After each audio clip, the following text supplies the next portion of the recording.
Equal होंगी। Forward value of n, n के किस मान के लिए इनकी एन टर्म जो है वो क्या होगी, इक्वल होगी। ठीक है, तो हमें दो एपी दे रखी हैं।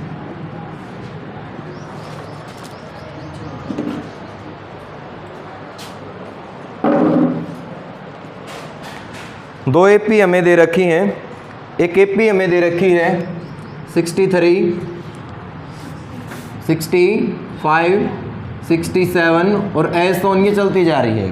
ठीक है, क्या हो गया, दिखाई नहीं दे रहा है।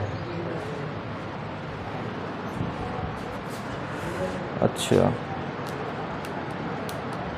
चल जाएगा काम, चल जाएगा, कोई नहीं। देखो, और जो सेकंड एपी है, एंड सेकंड एपी हमें दे रखी है, कितनी है, 3 है, 10 है, 17 है और ऐसे तो ये चलती जा रही है। ठीक है, तो इनकी एन टर्म जो है ना वो क्या दे रखी है, इक्वल दे रखी है। यानी कि जो इसकी एन टर्म है वो और इसकी जो एन टर्म है वो दोनों की दोनों क्या दे रखे हैं, इक्वल दे रखी हैं। हमारा पर्पज़ क्या है, हमारा पर्पज़ है ए नहीं एन निकालना। ठीक है, तो ए एन का फॉर्मूला जो कि हमारे पास होता है a plus n minus 1 into d, a plus n minus 1 into d. अब ए से ए को कैंसिल मत कर दियो, कभी कैंसिल कर दो, क्योंकि इस ए पी के लिए ए की फर्स्ट टर्म ये है और इस ए पी के लिए ए हमारा ये है। ऐसे ही डी हमारा इसके लिए कुछ और है और इसके लिए क्या है, कुछ और है। ठीक है, तो हम बात करते हैं पहले ए पी में। ए है हमारा 63 प्लस एन माइनस 1, क्योंकि एन टर्म है दोनों के अंदर तो एन दोनों में सेम है। डी अगर मैं 65 माइनस 63 करूँगा तो ये आ जाएगा 2, ए की वैल्यू यहाँ पर है 3 और प्लस एन माइनस 1 और डी ये है हमारे पास कितना, 7। क्लियर ये बात भाई? ठीक है, तो बहुत सिंपल क्वेश्चन है। 63 एज इट इज 2 की मल्टीप्लाई करोगे एन से 2n हो गया। ठीक है, और उसके बाद इसी 2 की मल्टीप्लाई माइनस से करूँगा तो -2, 3 एज इट इज 7n और माइनस में कितना हो गया, 7। ये बात क्लियर है? ठीक है, उसके बाद देखो ध्यान दो भाई, अब हम करेंगे क्या, 63 और माइनस में 2 कितना हो गया, 61 हो गया और प्लस में कितना है बोलो, 2n और ये हो गया मेरे पास 7n 3 माइनस 7 -4। ठीक है, अब -4 को तो इस साइड ले आओ, कितना हो गया 65, क्योंकि ऐड हो जाएगा इस साइड आके, 61 पहले है 4 और इस साइड लेके आए 65 हो गया। 7n इसको उस साइड लेके चला गया तो कितना रह गया 5n। क्लियर ये बात? क्योंकि 5 मल्टीप्लाई में है, लेफ्ट हैंड साइड में लेके आओगे तो कहाँ आएगा, डिवाइड में। तो ये आ गई मेरे पास n की वैल्यू, कितनी आ गई 13। तो दोनों की एपी की अगर जो 13वीं टर्म हम निकालेंगे ना वो इक्वल मिलेगी। अगर आप इसमें निकाल के देखोगे a13 और इसमें निकाल के देखोगे a13 तो दोनों की वैल्यू सेम मिलेगी, चाहे सोल्व करके देख लो। ठीक है ना, चाहे भले ही आप सोल्व करके देख लें। इसमें a कितना है बोलो, 63 प्लस में 12 और d कितना है 2, ये हो गया 63 प्लस 24। सोल्व किया तो 7 और 8 87 आ गई ना। और इसके लिए अगर आप निकालोगे तो a है हमारा कितना 3 प्लस में 12 और d की वैल्यू कितनी है 7, तो ये आ गया मेरे पास 3 और कितना हो गया 84 प्लस में 3 करोगे तो 87। अगर यहाँ पर आपको ऐसा लगे कि दोनों की दोनों आपने टर्म निकाल के देखी, a13 पहली में और a13 दूसरी में, और दोनों डिफरेंट आ जाए तो यूँ मान लेना कि जो n आपने निकाला वो 100% गलत है। ठीक है, जस्टिफिकेशन कह सकते हैं आप इसको आंसर की। हालांकि हमने क्वेश्चन में सिर्फ n की वैल्यू निकालनी थी जो कि हमारी यहीं पर निकल गई थी। कर लोगे solve? Yes sir. Next question देखो क्या क्या है इसमें। इसने कहा है कि find the 20th term from the last term of AP 16। अच्छा ये रह गया। डिटरमाइन AP, एक AP डिटरमाइन कीजिए हुज थर्ड टर्म is 16, जिसकी तीसरी टर्म जो है 16 है, and 7 term exceeds the 5th by 12, और जो 7वीं टर्म है वो 5वीं टर्म से 12 अधिक है। यही कहा है ना। ठीक है, देखो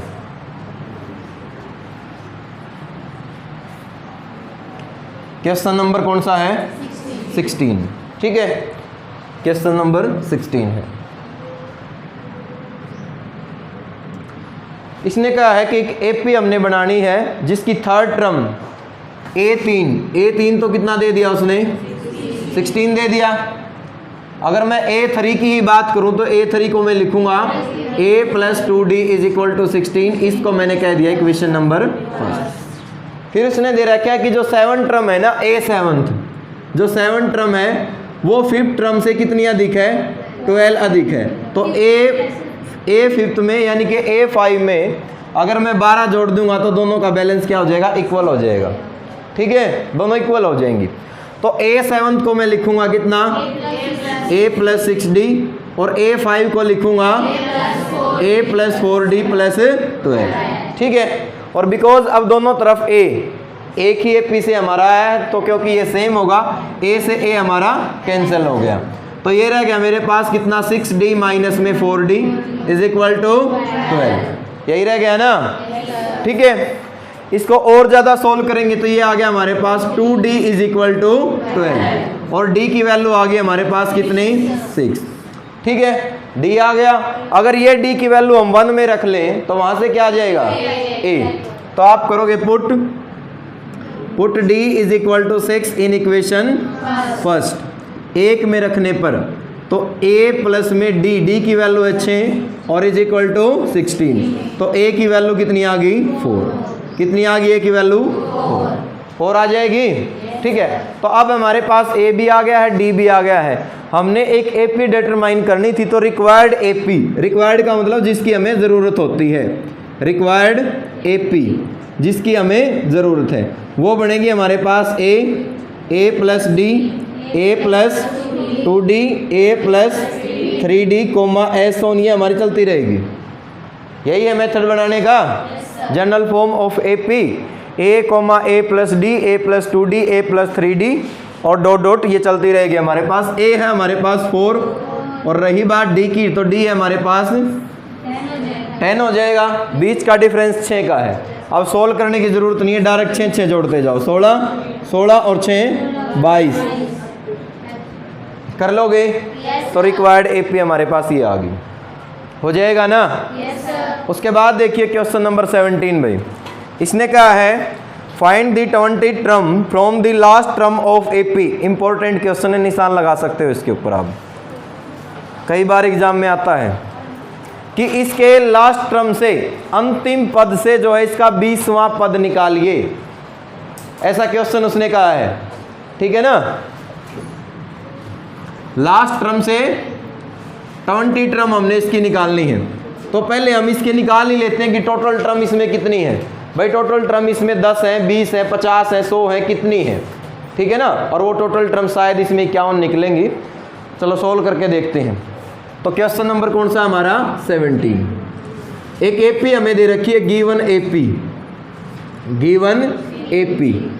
ठीक है, तो गिवन AP हमें दे रखी है 3 दे दिया, 8 दे दिया, 13 दे दिया, एस ऑन लास्ट टर्म 253 यही दे रखी है ना। अब अंतिम टर्म की वैल्यू है ये। कभी आप ये सोचो कि इसमें से 20वीं टर्म हम निकाल दे, गलत हो जाएगा, ऐसे नहीं करना।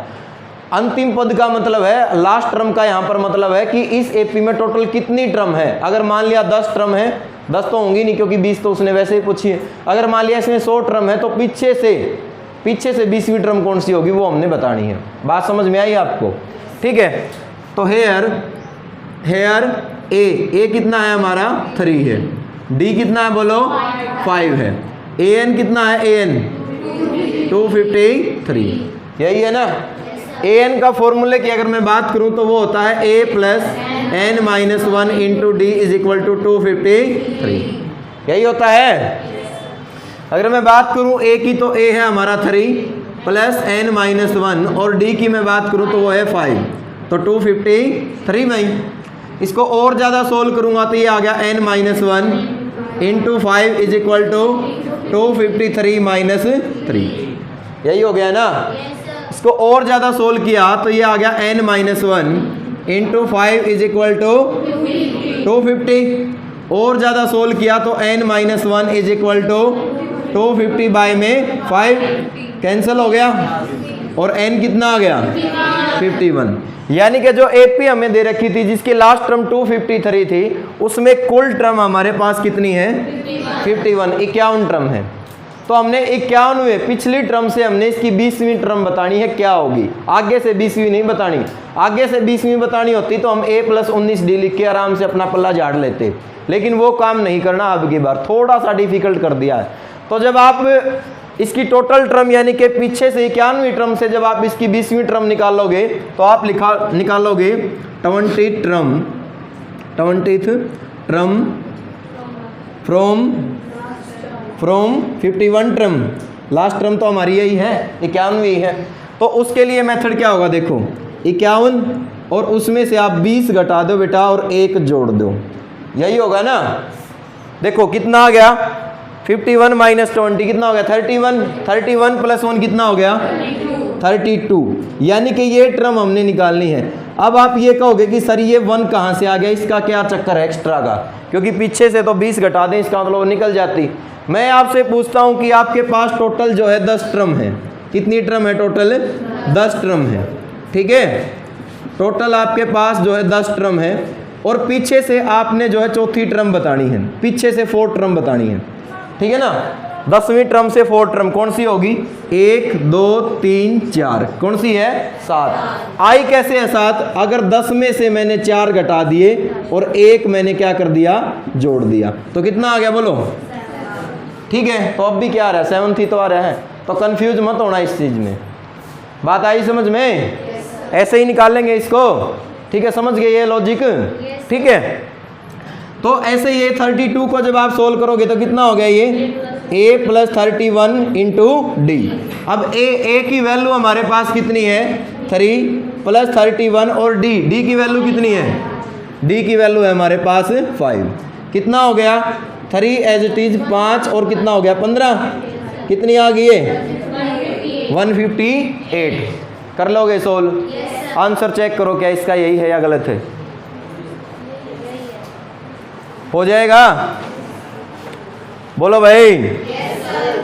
क्वेश्चन नंबर 18, इसमें इसने कहा the sum of 4th and 8th term of AP is 24, कि एपी की 4 टर्म और 8 टर्म का जो सम है वो दे रखा है 24, and the sum of 6th and 10th term of AP is 44, और उसकी छठी और 10वीं टर्म का जोड़ जो है वो कितना है? 44 है। तो find the first 3 term of AP. AP की पहली 3 टर्म निकालिए। अब एपी की पहली 3 टर्म आएंगी कैसे ये बताओ? a + d और a + 2d। इसका मतलब चाहे हमने जनरल फॉर्म एपी बनानी हो या डायरेक्ट वो आपको ये कह दे कि एपी बनाइए, या एपी की 3 टर्म पूछे, 4 पूछे, 5 पूछे या 10 पूछे, तो इसका मतलब बस क्या होता है कि हमने ए और डी निकालना होता है। फिर एपी की चाहे वो कौन सी टर्म पूछ ले हम आसानी से निकाल लेंगे उसको, ठीक है। क्वेश्चन नंबर है 18, इसने कहा कि एपी की जो है 4th और 8th टर्म यानी कि A4 और A8 इनका सम जो है वो कितना है? 24, ठीक है। पहले हम इसी को थोड़ा सोल्व करते हैं। तो A4 को मैं लिखूंगा कितना? a + 3d। A8 को लिखूंगा a + 7d is equal to 24। यही हो गया ना। तो a और a कितना हो गया बोलो? 2a। 3d और 7d कितना हो गया? 10d। किसके इक्वल आ गया? 24। इसको मैंने मान लिया क्वेश्चन नंबर 1। हालांकि 2 इसमें से कॉमन है, बट देखते हैं जरूरत पड़ेगी या नहीं पड़ेगी, हो सकता है हमारा काम वैसे ही चल जाए। आगे इसने कहा है कि उसकी 6th और 10th टर्म है ना, उनका जो सम है वो है 44, यानी कि A6 और A10 इनका सम जो है वो कितना है? 44, ठीक है। तो A6 भाई, A6 को क्या लिखेंगे बोलो? a + 5d। A10 को लिखोगे a + 9d is equal to कितना? 44, ठीक है। तो ध्यान दीजिए a और a कितना हो गया? 5 और 9 को 14d इज इक्वल टू कितना हो गया? इक्वेशन नंबर क्या आ गई? दोनों में देखो भाई, a का कोफिशिएंट यहाँ पर भी 2 है, यहाँ पर भी 2 है, तो किसी को भी हमने मल्टीप्लाई करने की ज़रूरत नहीं है, कॉमन लेने की ज़रूरत नहीं है, हम डायरेक्ट माइनस कर देंगे। तो 1 में से 2 को घटाने पर, ठीक है। तो एक है हमारे पास 2a प्लस में 10d इज इक्वल टू 24, जबकि 2 है हमारे पास 2a plus 14d is equal to, तो माइनस माइनस और यही हो गया ना। तो 2a माइनस 2a कैंसिल कर दो इसको, 10 में से 14 को घटाओगे माइनस 4d, और माइनस में कितना रह गया 20, यही रह गया। माइनस से आपका माइनस कैंसिल हो जाएगा और d की वैल्यू कितनी आ गई 5, तो d आ गया हमारा 5। अब ये d की वैल्यू 5 आप 1 में रख दे, तो फ्रॉम 1 2a प्लस 10 और d की वैल्यू है 5 इज इक्वल टू 24 भाई, कितना हो गया ये 50, तो इस साइड आके कितना रह गया माइनस 26, यही रह जाएगा, क्योंकि 24 में से आप 50 घटाओगे कितना रह गया माइनस 26, और a जो है a आ गया हमारे पास कितना माइनस 13। और क्योंकि AP की हमने पहले 3 टर्म बतानी है, तो वो आ जाएंगे हमारे पास a प्लस d और a प्लस 2d। अब a की वैल्यू है माइनस 13 और d है हमारे पास 5, माइनस 13 में 5 जोड़ो भाई, कितना हो गया माइनस 8 में 5 जोड़ोगे माइनस 3, इसमें 5 जोड़ोगे 2, ऐसे ये चलती जाएगी, हालांकि हमने 3 ही बतानी थी। कर लोगे? सेकंड लास्ट क्वेश्चन भाई एक्सरसाइज का। क्या कहा इसने कि Subbarao started work in 1995 at annual salary of rupees 5000 and received an increment of rupees 200 each year. In which year did his income reach rupees 7000? देखो सुब्बाराव ने कोई कार्य स्टार्ट किया भाई 1995 में, ठीक है, और उसकी एनुअल इनकम, जो उसकी वार्षिक इनकम थी ना, वो 5000 रुपये थी साल की, सालाना आय उसकी 5000 रुपये थी। बहुत पहले की बात है, आज के दिन तो 5000 में कुछ भी नहीं होता, अगर महीने की 5000 सैलरी हो कुछ भी नहीं होता उसमें भी, लेकिन उसकी सालाना इनकम थी कितनी 5000 रुपये, और प्रत्येक साल उसको 200 रुपये का क्या मिलता था इंक्रीमेंट मिलता था, ठीक है ना। तो उसने कहा कि किस वर्ष में उसकी इनकम जो है 7000 रुपये हो जाएगी, इसका जवाब हमने देना है। तो ध्यान दीजिए, हम मान लेते हैं कि सुब्बाराव की जो इनकम है 7000 रुपये, वो लास्ट ईयर में जाके पहुंचेगी, यानी कि nth में पहुंचेगी। अब तक जितने भी क्वेश्चन आए हैं उनको nth के अकॉर्डिंग हमने निकाले हैं, ठीक है। तो लेट कौन सा है क्वेश्चन नंबर हमारा 19। लेट कर लिया हमने, लेट मान लिया कि an इज इक्वल टू कितना है, ये बात समझ में आई। मतलब क्या है कि उसकी सैलरी 7000 रुपये उसके अंतिम वर्ष में जाके होगी। अब इसको आप चाहे इन वर्ड में लिख दें या मैथमेटिकली ऐसे लिख दें, दोनों ही जगह से आपके काम चल जाएंगे। पहले साल में उसकी सालाना इनकम है 5000 रुपये, 200 रुपये का इंक्रीमेंट लगेगा तो दूसरे बाद होगी, दूसरे साल में 5200, फिर कितना होगा 5400, यही होगा, और फिर कितना होगा 5600, और ऐसे ही हमारी चलती रहेगी, और लास्ट में कितनी हो जाएगी ये 7000, ठीक है। तो हेयर यहाँ पर अगर मैं बात करूँ तो ए तो है हमारा कितना 5000, अगर मैं बात करूँ डी की 200 है, ए एन हमें दे ही रखा, ए एन का फॉर्मूला होता है a plus n minus 1 into d is equal to 7000, ठीक है। अब ध्यान दीजिए, ए है हमारे पास 5000, तो 5000 रख दिया एक ही जगह, n माइनस 1 डी है 200, तो 200 रख दिया, और बराबर कितना है 7000। क्लियर ये बात? तो ये रह गया कितना मेरे पास, ये रह गया मेरे पास n माइनस 1 इंटू 200, 7000 माइनस में 5000, यही हो गया ना। इसको और ज़्यादा सोल्व करेंगे तो ये आ गया n माइनस 1 इंटू 200, और कितना हो गया 2000, यही हो गया। और ज़्यादा सोल्व करोगे तो ये आ गया n माइनस 1 2000 और डिवाइड में 200, 2 जीरो से 2 जीरो कैंसिल कर दो, और ये कितना हो गया 10।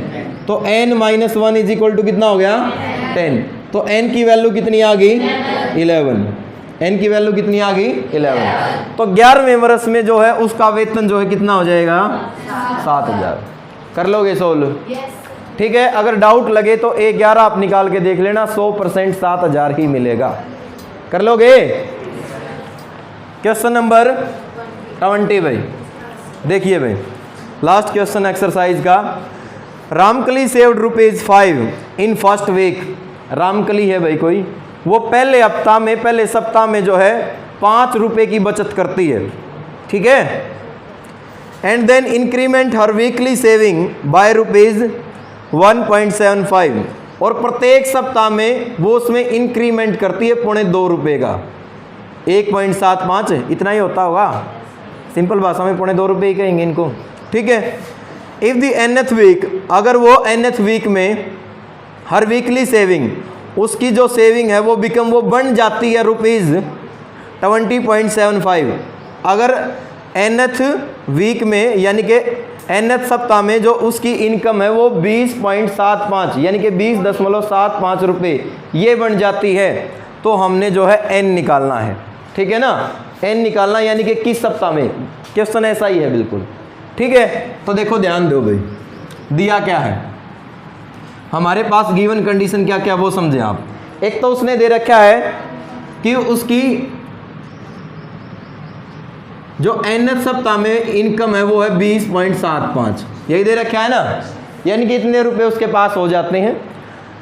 स्टार्ट करती है वो किससे, 5 से, तो a कितना हो गया हमारा, a कितना हो जाएगा 5, और प्रत्येक वीक में वो कितने रुपए ज़्यादा इंक्रीमेंट करती है 1.75, ये क्या हो गया हमारा d। भले ये पी ना बनाओ, हमारा काम चल जाएगा यहाँ से।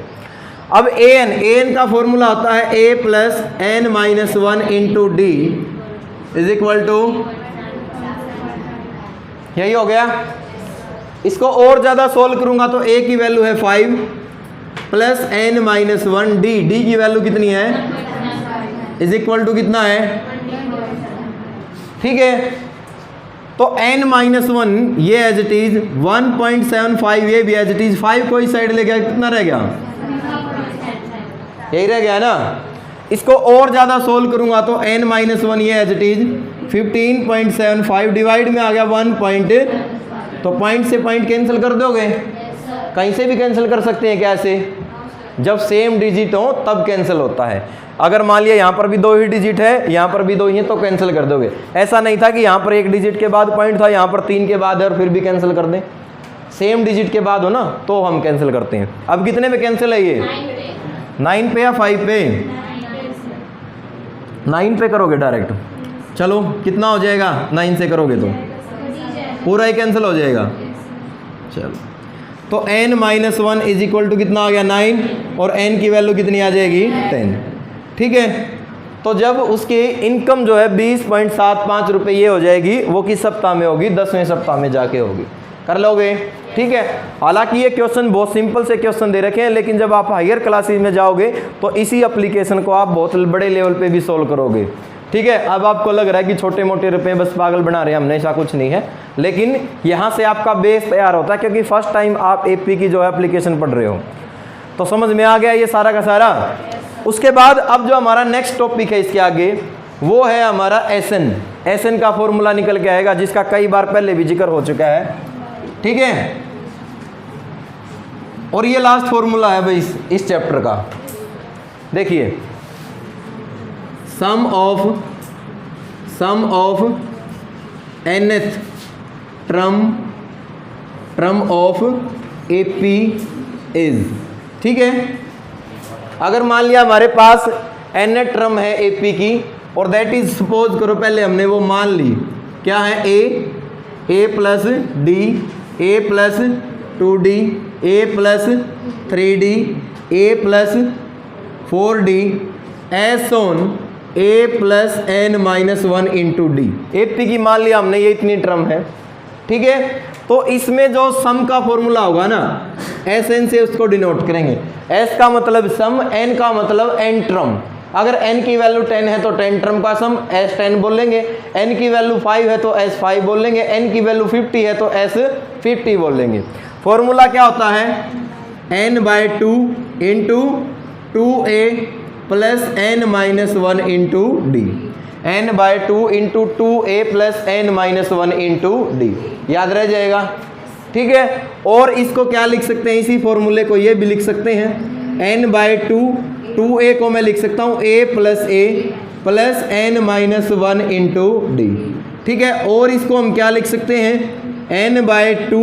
ये इतना किसका फॉर्मूला है, an का है, तो इसको मैं ये भी लिख सकता हूँ a प्लस an। ज़रूरत पड़ने पर हम सभी का यूज करेंगे। अगर इसकी ज़रूरत है a और d दे रखा तो ये यूज करेंगे, अगर a और an दे रखा n दे रखा तो ये यूज करेंगे। ठीक है, और इसी फॉर्मूले को क्या लिख सकते हैं, n/2 a प्लस में l, जहाँ पर l क्या होती है, लास्ट टर्म। ठीक है ना, कई बार an की जगह पर l लिखा मिल जाएगा, l का मतलब an ही होता है, जिसको हम लास्ट टर्म बोलते हैं, क्योंकि लास्ट में फर्स्ट लेटर क्या आता है, l आता है। समझ गए। ठीक है, अब बात करते हैं इस फॉर्मूले की डेरिवेशन की, कि ये आया कहाँ से। ठीक है ना, प्रूफ भाई इस फॉर्मूले का प्रूफ। तो प्रूफ के लिए मैंने पहले भी आपको एक साइंटिस्ट का नाम बताया था, जिसका नाम है हमारा कार्ल फ्रेडरिक गोस। ठीक है ना, कार्ल फ्रेडरिक गोस। ठीक है, अब कार्ल फ्रेडरिक गोस, इसमें सारी की सारी हिस्ट्री शायद आपके ही मैथ में दे रखी है, इसमें नहीं दे रखी होगी तो किसी और मैथ में दे रखी होगी। लगभग 9 ईयर्स के थे तब उन्होंने इस फॉर्मूले का आविष्कार कर दिया था, यानी कि इसका हाथ था बस उसमें आविष्कार करने में, यूँ कह सकते हैं।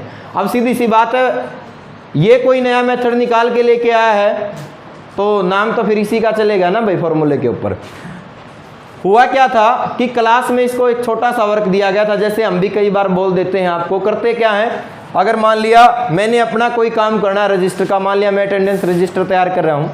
ठीक है, तो मैं करूँगा क्या, आप सोर कर रहे हो बार बार और मान नहीं रहे हो, तो मैं क्या करता हूँ, एक डिफिकल्ट सा क्वेश्चन दे देता हूँ। ठीक है, कि भाई बालक लागे रहेंगे, सोल्व करे जाएंगे उसमें, ऐसा ही करते हैं ना। या एक की बजाय 2-3 दे देते हैं, तब तक लेक्चर में मैं अपना काम कर लूँगा, ये अपना काम कर लेंगे, प्रैक्टिस हो जाएगी।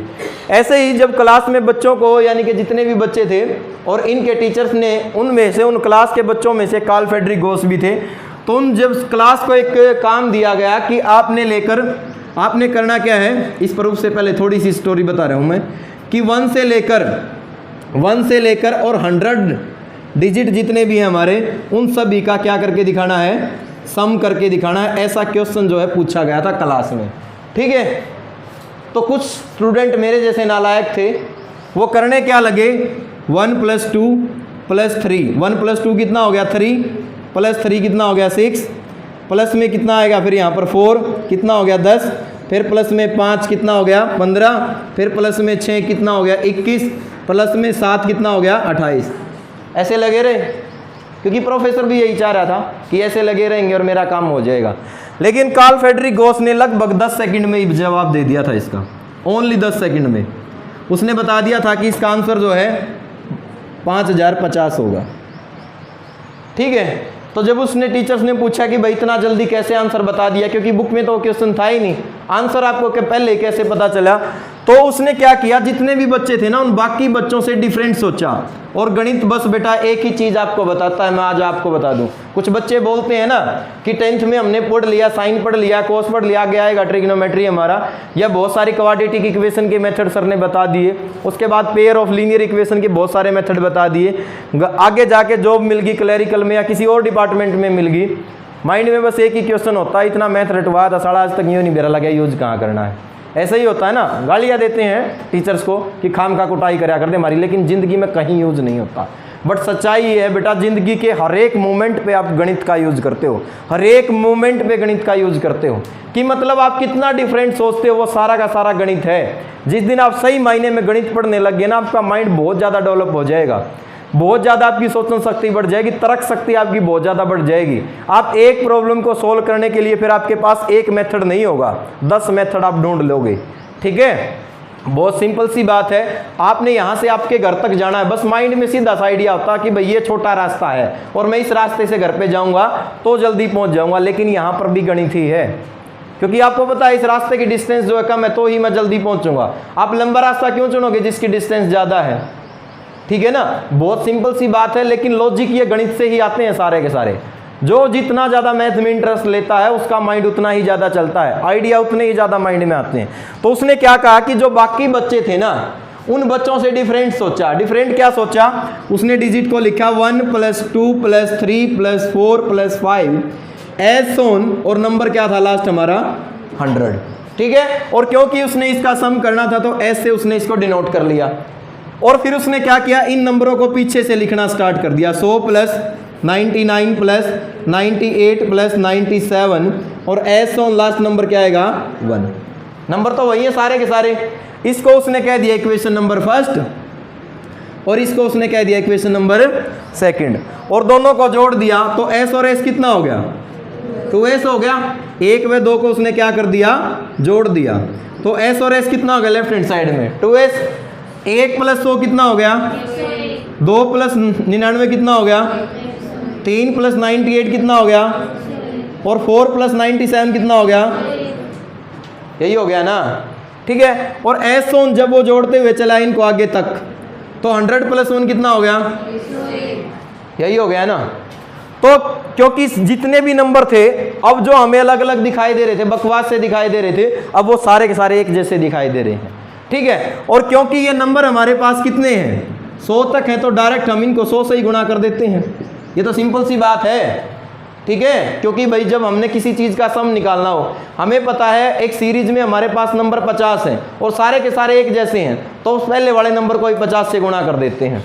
तो कितना आ गया अब हमारे पास s तो एज इट इज 100 मल्टीप्लाई 101 और डिवाइड में कितना हो गया 2, कैंसिल हो गया, ये कितना आ गया 50।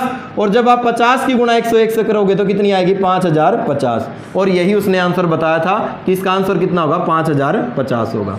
अगर वो भी बाकी बच्चों की तरह ऐसे ही जोड़ता 1 प्लस 2 3 होता है, 3 प्लस 3 6, 6 प्लस 4 10, तो शायद उसका भी आंसर इतना जल्दी नहीं निकलता, ठीक है। लेकिन उसने बाकी बच्चों से डिफरेंट सोचा, तो फिर उसके बाद प्रोफेसर ने देखा कि भाई ये तो बड़ा इंटरेस्टिंग फॉर्मूला निकल के आया है, ऐसे तो हम कितनी भी बड़ी कैलकुलेशन हो उसको आसानी से सोल्व कर लेंगे। जहाँ से फिर उसने निष्कर्ष निकाला कि ये फॉर्मूला हमारा कब अप्लीकेबल है, जब हमारे पास नंबर की जो सीरीज दे रखी है उसके बीच का कॉमन डिफरेंस क्या होना चाहिए, सेम होना चाहिए। अब कॉमन डिफरेंस सेम होगा तो अपने आप ही क्या बन गई, फिर वो एपी बन गई। यहीं से हमारी एपी की शुरुआत होती है। बात समझ में आई, ठीक है। अगर कॉमन डिफरेंस सेम नहीं है ना और फिर आप ये लगाने लगोगे फिर नहीं बनेगी बात, क्योंकि डिफरेंस जो सम आएगा वो सेम नहीं आएगा, सेम नहीं आएगा तो फिर पजल हो जाओगे, ठीक है।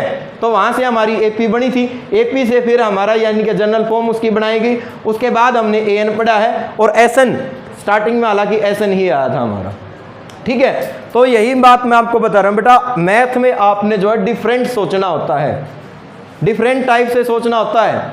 एक बच्चा है, उसको मैंने दे दी प्रॉब्लम 999 और उसकी पावर दे दी मैंने उसको 3, ठीक है। कुछ बच्चों ने मल्टीप्लिकेशन सीख ली दूसरी और तीसरी क्लास में, हमने भी सीखी थी और हमें भी ये प्रॉब्लम दे दी गई। मैं इसको सोल्व कर रहा हूं ऐसे, इसकी इससे गुणा करी, बहुत बड़ी गुणा आई, फिर 999 से फिर गुणा करने बैठ गया, ठीक है। दिमाग की दही तो नहीं है, वो तो अलग बात है, लेकिन आंसर में भी हो सकता है एरर आ जाए, गलती होने के बहुत ज़्यादा चांस हैं। एक इंटेलिजेंट बच्चे ने इसको क्या किया, इसको कितना लिख लिया 1000 माइनस 1 और उसकी पावर 3, ठीक है। a माइनस बी का होल क्यूब लगा दिया, इससे पहले रिजल्ट निकलेगा इसका, सोच के देखना आप, ठीक है। तो जो डिफरेंट सोचता है ना गणित में वही आगे निकलता है बेटा, और इसी चीज़ की आज़ादी आपको गणित देता कि आप कितना ज़्यादा सोच सकते हैं लाइफ में, कितना ज़्यादा सोचते हैं। अगर कल को आप एक एरोप्लेन उड़ा रहे हैं और एरोप्लेन में एक ट्रिग्नोमेट्री टॉपिक आएगा हमारा आपकी क्लास में, उसमें सारी की सारी चीज़ें सिखाई जाती हैं, ठीक है ना, कि किस एंगल से हम जो दुश्मन का जहाज है उसके ऊपर गोला फेंकेंगे, उसके ऊपर 100% जाके फिट गिरेगा। ऐसा नहीं कि मतलब तुक्का मार दिया हुआ मैं, नहीं तो गवर्नमेंट का बहुत ज़्यादा नुकसान हो जाएगा भाई, एक बम तो उसका ख़राब हो गया, और जिनकी कीमत क्या होती है करोड़ों में होती है, ठीक है। लेकिन वहाँ पर बिल्कुल एग्जैक्ट लोकेशन पहले उसकी फाइंड आउट की जाती है और फिर एंगल डिसाइड किया जाता है कि किस एंगल के ऊपर मैं उसके ऊपर गोला फेंकूं कि दुश्मन के जहाज के ऊपर 100% जाके गिरेगा, ये तब जाके वो जहाज क्रैश होता है। वहाँ पर भी आपका गणित ही काम करता है बेटा, ठीक है। एक मूवी आई थी अगर आपने देखी हो तो, टाइटैनिक देखी है, उसमें जहाज डूबता है, क्यों डूबता है, बर्फ से टकरा गया। मतलब सीखने का क्या मिला उसको, उसमें गणित में उसमें आपने क्या सीखा, बोलो। कुछ नहीं, बस बच्चे आजकल की एक के बात याद रखें, बस टाइटैनिक मूवी देख ली, उसमें एक रोज थी और एक वो लड़का था, बस उनकी लव स्टोरी थी और कुछ नहीं देखा हमने। आराम करो, ढंग की चीज़ देखा करो। एसएन का फॉर्मूला क्या होता है, n/2 × 2a + n - 1 × d, ठीक है। क्योंकि सही मायने में वो जहाज कब डूबता है पायलट ने पहले ही बता दिया था कि इसके नीचे जो टोटल हमारे पास जो इसके टोटल 10 या 12 बॉक्स थे, उसमें अगर 6 बॉक्स भरे गए तो ये जहाज नहीं डूबेगा, लेकिन 7वें माले में अगर पानी आ गया ना तो ये 100% डूबेगा, क्योंकि घनत्व जो है ज़्यादा हो जाएगा, जिसको आप वॉल्यूम बोलते हो। वहाँ पर भी आपका गणित ही काम करता है बेटा, ठीक है। तो Sn क्या है हमारा, n/2 into 2a plus n minus 1 into d। इसके हम प्रूफ की बात करते हैं, क्योंकि हमारे पास n टर्म है तो s से हमने इसको डिनोट किया, बिल्कुल सेम थ्योरी पे। पहली टर्म है a, दूसरी टर्म क्या है a प्लस d, तीसरी टर्म क्या है a प्लस 2d, और लास्ट टर्म क्या है a plus n minus 1 into d। ठीक है, वापस पीछे से जोड़ो, a plus n minus 1 into D. यहाँ पर इससे पहले वाली टर्म क्या होगी a plus n minus 2 into D, यही हो जाएगी ना। जस्ट इससे पहले वाली टर्म तो कदे a n लिख दो, n तो यहाँ पर अगली टर्म होगी, ठीक है। इससे अगली टर्म क्या हो जाएगी a plus n minus 3 into d. एस सोन यहाँ पर क्या हो गया a। तो ये मेरे पास 1 है, ये 2 है, दोनों को जोड़ोगे तो 2s हो गया। a में a जोड़ दिया, कितना हो गया 2a हो गया, और प्लस में कितना रह गया बोलो n माइनस 1 इंटू डी, यही आ गया ना। बोलो भाई अब सेकंड टर्म a और a कितना हो गया बोलो 2a हो गया, n माइनस 2 इंटू डी में d जोड़ोगे कितना हो जाएगा ये भी n माइनस 1 इंटू डी।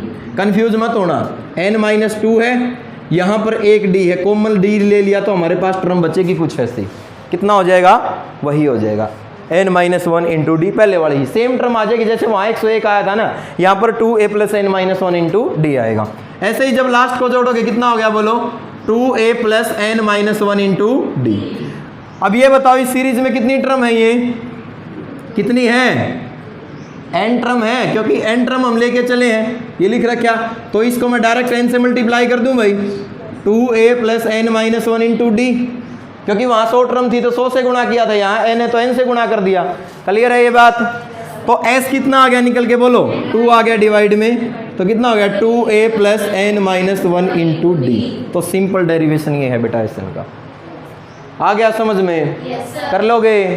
ठीक है, एग्जाम में आ सकता है, ठीक है ना, आया भी है कि या 2 बार ये डेरिवेशन। मैं 100% तो श्योर नहीं कह रहा कि आएगा ही आएगा, बहुत रेयर चांस होते हैं डेरिवेशन आने के, हरियाणा बोर्ड ऐसी चीज़ नहीं देता है, लेकिन CBSE में कई बार ये आया है, HBSE में भी 1 या 2 बार इसको दिया है, दिया और में वो कोई दिक्कत नहीं है। कर लोगे ना? ठीक है, तो ये सारा का सारा आपको आना चाहिए समझ में कि रियल में होता कैसे है। ठीक है, अब एक क्वेश्चन करें भाई इस पे सोल्व। चलो एक्सरसाइज निकालो 5.3, एक्सरसाइज 5.3 निकालें, ये बाद में नोट करिए भाई, लिखना बंद कर दो। अरे किसका भाई, ये मैथ है, अच्छा ये यहाँ थी। Find the sum of the APs, इन एपी का सम निकालिए। ठीक है, सम माने क्या निकालना है Sn। ठीक है, वो देखते हैं कि n की वैल्यू हमारी क्या होती है क्या नहीं होती है, क्योंकि जब फॉर्मूला पढ़ लें और उसी फॉर्मूले के क्वेश्चन में अप्लाई कर लें तो ये याद हो जाता है। ठीक है, देखो क्या कहा है, एक सीरीज हमें दी है, 2 है 7 है 12, 2 है 7 है 12 है, और अप टू कितना है 10 टर्म। इसका मतलब क्या है 10 टर्म का, कि इस एपी के अंदर जो है 10 टर्म है। ये मत समझना कि लास्ट टर्म 10 है, ठीक है ना। अगर वो डॉट डॉट लगा के कोमा लगा के 10 दे देता तो फिर बात अलग थी, तो लास्ट टर्म क्या हो जाती 10 हो जाती, लेकिन 10 टर्म्स इसने बोला है, तो इसका मतलब n तो कितना हो गया हमारा, n तो है हमारा 10, a कितना है 2, d कितना है 5। Sn का फॉर्मूला भाई n/2 n minus 1 into D.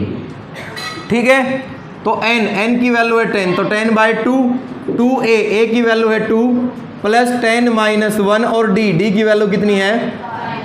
ठीक है, इसको सॉल्व करोगे तो कितना हो गया, तो ये आ गया 5, ये हो गया 4, 45 ही आएगा। तो ये आ गया मेरे पास 5 मल्टीप्लाई में 49, तो 9 पंजे 45, 4 9 5 के 20 और 4 24। ठीक लिख दिया। तो ये जो एपी अगर मान लिया इसमें 10 टर्म हुई तो उन 10 टर्म का सम जो है कितना आएगा 200। कर लोगे सोल्व?